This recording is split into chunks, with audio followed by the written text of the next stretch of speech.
Hello, അങ്ങനെ ഒരു പുതിയ ഓണം മൂവിയുടെ റിവ്യൂ ആയിട്ടാണ് ഞാൻ വന്നിരിക്കുന്നത്. ഓടും കുതിര ചാടും കുതിര മൂവി ഞാൻ കണ്ടു. ഞാൻ അതിൻ്റെ റിവ്യൂ ആയിട്ടാണ് വന്നിരിക്കുന്നത്. ഓടും Kuthira Chaadum Kuthira written and directed by Althaf Salim. Production Ashiq ഉസ്മാൻ്റെയാണ്. Starring Fahadh Faasil and Kalyani Priyadarshan. മൂവിനെ പറ്റി ഒറ്റ വാക്കിൽ പറയുകയാണെങ്കിൽ മൂവി വളരെ ഡിസപ്പോയിൻറ്റിങ് ഒരു മൂവിയാണ്. ഞാൻ ഒത്തിരി എക്സ്പെക്റ്റേഷനിലാണ് മൂവി കാണാൻ പോയത്. ട്രെയിലർ വന്ന സമയത്താണെങ്കിലും ട്രെയിലർ റിയാക്ഷൻ വീഡിയോയിൽ ഞാൻ പറഞ്ഞിരുന്നു ട്രെയിലർ ഒത്തിരി ലോങ് ആണ്, പക്ഷേ ഭയങ്കര കളർഫുള്ളാണ്. അതുകൊണ്ട് ചിലപ്പോൾ മൂവി നല്ല രീതിയിൽ വന്നേക്കാം എന്നൊരു എക്സ്പെക്റ്റേഷൻ ഉണ്ടായിരുന്നു. പക്ഷേ മൂവി അതുപോലെ തന്നെയാണ്, ലോങ് ആണ്. എനിക്ക് ഭയങ്കര ബോറിംഗ് ആയിട്ടാണ് മൂവി തോന്നിയത്. ഞാൻ എക്സ്പെക്റ്റ് ചെയ്ത പോലെ ഒന്നുമില്ല മൂവിയിൽ.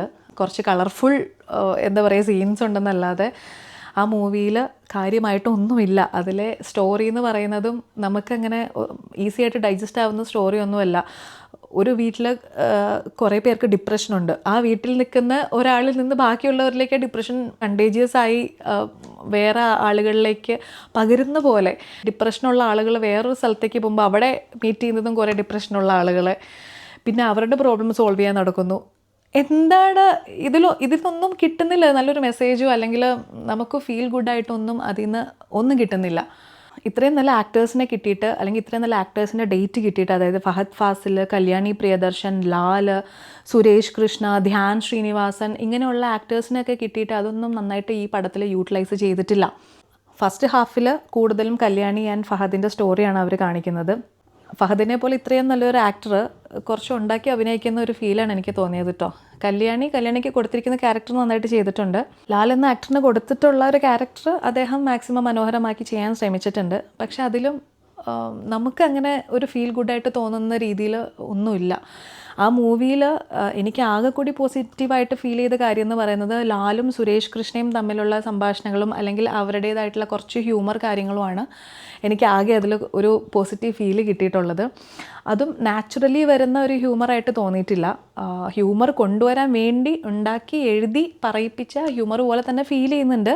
പക്ഷെ സ്റ്റിൽ അത് മാത്രമേ ഉള്ളൂ ഈ മൂവിയിൽ നമുക്ക് കാണാൻ വേണ്ടി എന്തെങ്കിലും ഉണ്ടെന്ന് പറയണമെങ്കിൽ അതേ ഉള്ളൂ. സോങ്സ് ആണെങ്കിലും നോട്ട് സോ ഗ്രേറ്റ്. അതിലൊരു പാട്ട് മാത്രം കുറച്ച് നല്ലതാണ്. ഇതിപ്പോൾ യൂട്യൂബിലൊക്കെ ഉണ്ട് ആ പാട്ട്. സെക്കൻഡ് ഹാഫിൽ രേവതി പിള്ളയുടെയും ധ്യാൻ ശ്രീനിവാസൻ്റെയൊക്കെ കുറച്ച് സ്റ്റോറിയാണ് കാണിക്കുന്നത്. എന്താണ് അവരുദ്ദേശിക്കുന്നതെന്ന് എനിക്ക് മനസ്സിലായിട്ടില്ല. 2-3 സ്റ്റോറി ഒരുമിച്ച് കമ്പൈൻ ചെയ്യാൻ ശ്രമിച്ചിട്ടുണ്ട്, പക്ഷെ അതൊന്നും അങ്ങോട്ടും ഇങ്ങോട്ടും കണക്റ്റ് ആവുന്ന പോലെ എനിക്ക് ഫീൽ ചെയ്യുന്നില്ല.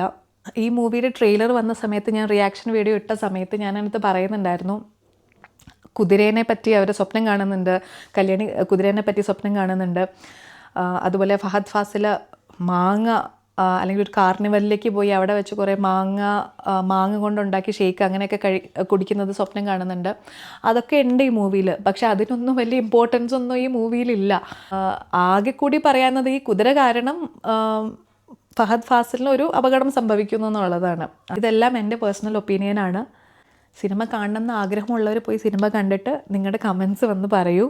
ഓക്കെ, അപ്പോൾ ഇതായിരുന്നു ഓടും കുതിര ചാടും കുതിരയുടെ എൻ്റെ റിവ്യൂ. ഇനിയും അടുത്ത പുതിയ മൂവി വരുമ്പോൾ അതിൻ്റെ റിവ്യൂ ആയിട്ട് ഞാൻ ഇനി വരുന്നതായിരിക്കും. സോ അതുവരെ കാണാം. ഈ വീഡിയോ ഇഷ്ടപ്പെട്ടെങ്കിൽ വീഡിയോ ലൈക്ക് ചെയ്യുക, കമൻറ്റ് ചെയ്യുക. അതുപോലെ എൻ്റെ ചാനൽ ഇതുവരെ സബ്സ്ക്രൈബ് ചെയ്തിട്ടില്ലെങ്കിൽ സബ്സ്ക്രൈബ് ചെയ്യുക. സോ പുതിയ വീഡിയോ ആയിട്ട് വീണ്ടും കാണാം. അതുവരെ ടാറ്റ ബൈ.